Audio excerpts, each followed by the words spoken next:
You're so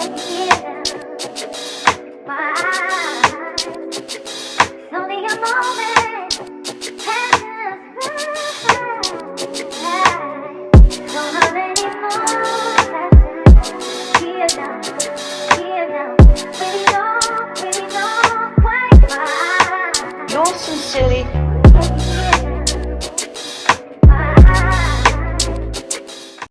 What's up, everybody? Thank y'all for tuning back in. Hey! Welcome back to our YouTube. Yes. Yes, I know it has been a long time. It's been a very long time. Don't do that. I know what you're talking about.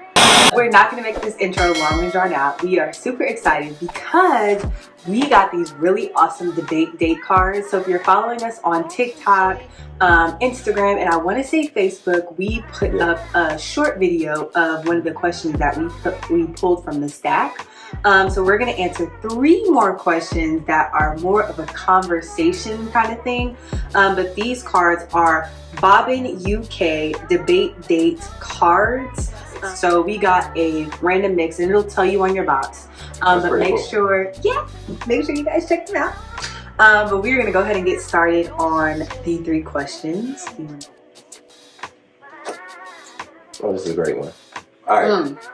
What is your definition of a great father? I don't know. Can y'all see that? I don't know. But I'll let you go ahead and start. You popping it off. Rip the band-aid off. My definition of a good dad is very critical. Simply because it fills my void of what I didn't have growing up. So obviously a good dad to me is someone who is present and attentive. And I understand a woman's definition or a mom's definition of present and attentive is a little different. But anyways, definitely present and attentive. Love to me is always optional, like a loving father, simply because there are so many definitions of love. There's different love languages. Like, I can't say that in order to be a good father, you have to be, somebody who is into quality time. That may not be your love language. So I really can't say that defines what a good father is. I think being a protector, but also knowing when it's time for you to be protected. I know from experience with my husband, his dad was in the NFL and the CFL, has literally just been the poster child, in my opinion, for protecting and providing and literally having up a guard, a manly guard. But then when you look at his dad, it's the same thing. They are just in straight provider, protector mode, and it's very difficult to peel back those layers and get the emotional side of them because they're very rigid, very black and white. There is no black or white, not black and white. It's black or white. There is no mulatto. There is no. I'm just saying they're very black or white. There is no mixture. They're very rule abiding, meaning the man does this, this is the woman's job kind of thing. That doesn't make them bad people, but the way that I live my life is a little bit different. My ideas are a little bit different. I think that roles in a marriage and in a household in general are just too much. So I don't really count that as being, as far as protection being such a great father thing, but I think that it is a great quality because you have to know when to step up. And then you also have to know when to step down because sometimes you need to be protected. Sometimes you need a safe space to let your guard down, to cry, to, get out those emotions that you've been bottling up as a black man, as a man in general, as a father, as a worker, as a provider. Like, you have to be able to let that go and not feel so obligated to just hold everything together because that doesn't make you good. It doesn't make you strong. It doesn't make you, the MVP of the year. It makes you weak to me because you don't understand how to use wisdom in knowing when it's time to release and when it's time to hold on. Dang, girl, you wrote a whole essay for this. I've had time. I've had 30 years to think of a good father. But you're a really good father. Like, I appreciate it. Everything that you stand for, your morals, your values. I joke all the time and say that I wish he was my dad growing up because the way he plays with the kids, the way he just gets on their level and interacts with the kids, whether it be our kids or anybody's child, he is just a phenomenal person with kids. And I honestly think it's just because I don't really like kids like that. And my kids know that. Like, Newborn, you got me. 18 and above, we are here. But all them in betweens, But I do feel like I got the bare minimum of what I needed to have to be a good father in my definition. My father was there. I never want to discredit my father because he had that choice to either continue to live out his dream or to step into the role that God had placed him in. And for that, any man that steps up to that plate, society tells us that, you know, we have to, it's our job. You have a child, you have to take care of that job. At the end of the day, a person is still a person that makes their own decisions. So any man that steps up to that plate, whether it be to the utmost degree or you doing a bare minimum, you at least making that step every day, that conscious effort every day to stand in a gap where your baby mother or your wife or your girlfriend, whatever that other person is at that time, you playing a role is, you know, compliments in my eyes, or it's some type of credit. Yeah, as far as providing and just being there to be able to stand in a gap, whether you want to or not, just that repetitive nature. Like, I don't know, it did something to me psychologically where I feel like I have to be there no matter what. And for that, I give myself credit. All right, so we're gonna pick another one. You want me to pick it? Sure. Okay, so I'll pick this one. How have your parents, why is this about family? My God. You picked it. How have your parents affected the way you approach romantic relationships? I think I impacted and influenced my relationship experience throughout my own life. The most that I saw from my parents was that they were married and they stayed together and they kept that routine in front of me and my brother's face. But it wasn't so much so like, oh, this is how I'm going to model my relationships going forward. Because a lot of the women, and she'll tell you, don't go crazy. Don't model the woman, the woman that my mom was. Like, growing up, it was just like, I'm just going to wing it on my own and figure out what I like. So I always knew I wanted to be married in the end, but leading up to that point, it was like, I'm about to try everything until I see what sticks. And better than me. Now I got somebody that acts just like my mama, and she's Caribbean, from New York. So good. Good job, Dorian. Okay, so my parents weren't together. They had a night of passion and then decided it wasn't gonna work. Night of passion. And here's what's crazy. My parents knew each other when they were teenagers. But as far as my parents shaping my romantic relationships, I can honestly say that I knew that I didn't want to be married way early on. I knew that I didn't want children because I didn't want to bring them into dysfunction. And I knew that I did not understand family enough, union enough outside of watching my grandparents who, to be quite frank, and this could just be a privilege from me and a privilege from him, but I have never not seen grandparents together.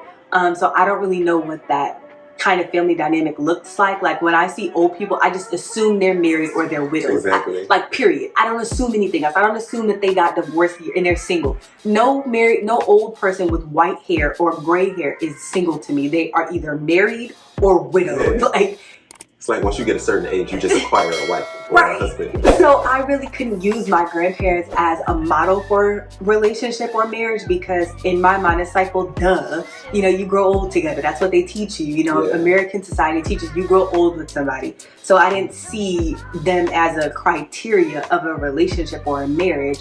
But as far as, you know, my direct influence of my parents, no.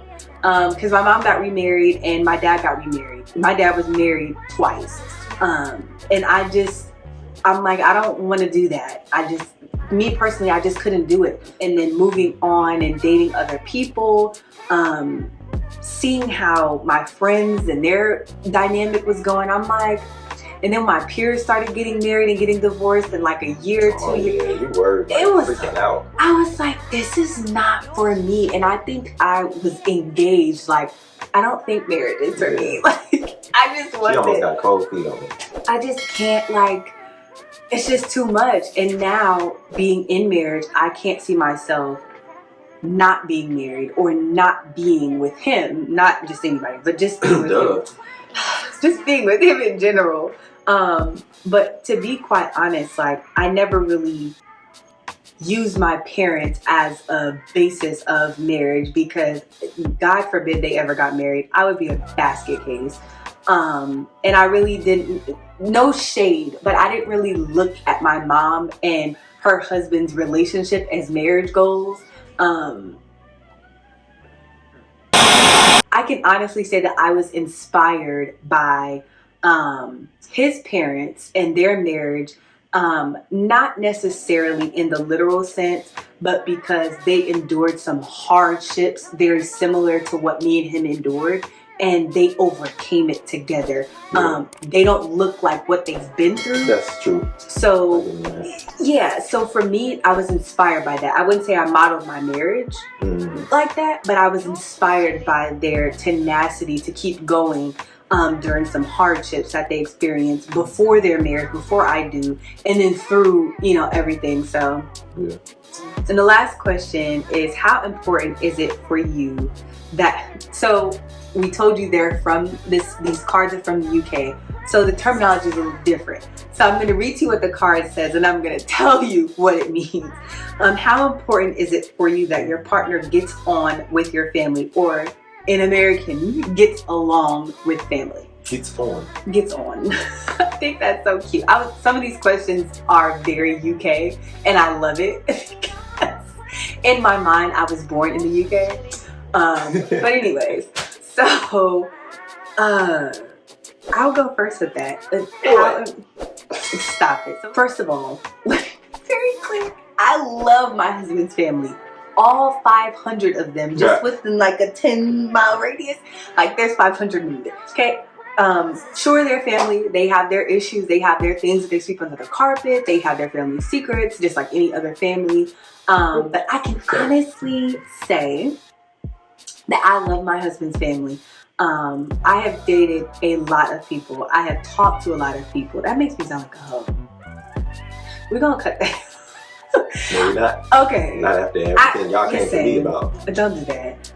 I've talked to a lot of people. Probably, this is about to sound real bad, probably as many people as he slept with. As far as dating, sorry, babe. As far as dating, I have dated people in long term. And out of the people that I dated, I wasn't really like moved by their families. And not in a weird way, but I was just like it's not giving. But I can tell that you guys love me, so thank you. We have a few family members that are super fans, so I thank you for loving me, because it means so much, especially with food. Y'all know how to feed me well, even with my little tiny tummy. That's all. That's precious. Yes. You're Go so somewhere. loved. Here's the thing. My family don't hold back. They're very honest individuals. This is very... So I had to be very selective with who I brought home. Mm-hmm. I did it once and regretted it maybe the moment she stepped in the house. You know, I was underdeveloped. Women, they develop a lot faster. Intellectually, it meshed, but in terms of... paper. You was dating somebody from elementary school. Yo, it's never like that. No, it was still high school. High school to high school. It was just the difference, the age gap. Anyway, all right, let's comb over that. Let's comb over that. It was never 8th grade, nigga. Alright, listen. So it felt. So knowing Britnee and knowing that my parents had already heard her name around the house a few times. It was senior, what was that? Like senior lunch. It was the first time my parents ever met. It was like parent night or something of the sort. So I tell my parents, we on a whole different lunch table. I tell my parents, yo, there go Britnee. Like, that's the girl I was telling you about. Try to real casually slide it in. Oh, she the one that you've been talking about. Let's go over and meet her. Oh my God. Bruh, so got me all messed up, right? Few months later, she finally comes to the house and she meets the family. The whole family. Like grandparents. Pause. I need y'all to know that there was no particular event. It was just a random Tuesday. That's how we do it. They was asking me some like real questions. Like, are you gay? What? Oh, I ain't know all that. I'm just playing. But questions like that. Like, they were asking me like, not these little, you know, hey, what's your favorite color? They were asking like, okay, when was the first day of your last cycle? Like, they were asking like questions. Oh, see, that's information I've never heard. So I got drilled. I put you in the fire. A lot. Well, a lot. Worked out. As far as your family, it was super important that I got to know her family, and her mom specifically is welcomed me with open arms when she did not have to. She did not 16. That's when she first met you. Me and your mom have a special relationship. I love my mother-in-law, and we have an understanding that is like, I never thought that I wanted that, but now I can legit say that I have a second mom. But he's the only guy to meet my dad, my real dad, because a lot of you have seen or see my stepdad. If you see anything, you don't see my dad. I don't see my dad. I don't even think the world has seen my dad, but yeah, I look like him too. So yeah, he's the only one to meet my dad. The only one to meet all of my siblings. All of your siblings, yeah. All of my brothers and sisters. And like, it was super important. And for that, me being intentional, even after all of my dark days, they helped me. Like, it really took a village on my side and her side to bring me into this man that I am now. And it's crazy how we all merged on both sides. Even her family kicks it with my family, and it's just, it works. Yeah. And I never thought that I wanted something like that. I knew it was important for us at least to get along, but how deep it is, like, it goes levels, too many levels to explain in one video. But it's really interesting how intertwined I specifically am with his family, because my best friend, my best friend's older brother is the godson of his cousin. So we were all like, they grew up with them. Like, my best friend knows their family, or knows his family. So I met her in college. We became close. I met her family who knew his family. We were literally always going to be connected. Those are the 3 questions we have. And that's only 3 cards, y'all. This whole thing is stacked. Full. Over like 160 or something. It's over 100 cards of different kinds of questions. But we wanted to make a formal YouTube video with some different options and different kinds of questions, because we're getting better with our content, number 1. And number 2, we have really cool content coming for y'all. I'm so excited about it. We've literally been planning this content, and I'm so excited. Like, it took me a minute to click. Yes, it's so exciting because it's the first big deal for us. A big deal partnership. Don't give them nothing. Y'all subscribe when the video drops. Make sure you watch, like, share, send us out. Make sure y'all engage with us as well. Give us some of y'all answers. I'm gonna make sure that I put the questions up there, because this isn't about just promoting another black business, right? This is really putting this information out, seeing how much alike we are, sharing information about each other, and learning and growing as a community. I think that's really important. So definitely engage and put some of your answers in there. But yeah, y'all, Bobby UK, you did that thing. Sorry for my wife, she get hyped up for this type of stuff. So thanks. I appreciate the gift. I love it. Thanks. Well, yeah, guys, we appreciate y'all so much for rocking with us. We are almost at our year mark that we have had our brand. So we are possibly planning to do something really big. Maybe a giveaway or something to show our appreciation. We're still trying to work it out. No, we doing a giveaway. Okay, we're doing it out there. So that will be coming in October. That's right. Yeah, because we started that on our anniversary. So October 7th. Y'all stay tuned. Somebody gotta win it. Yes. If y'all don't tune in and get it, then I'm gonna keep it. Anyways, thank y'all so much. We'll see you on the next video. Bye.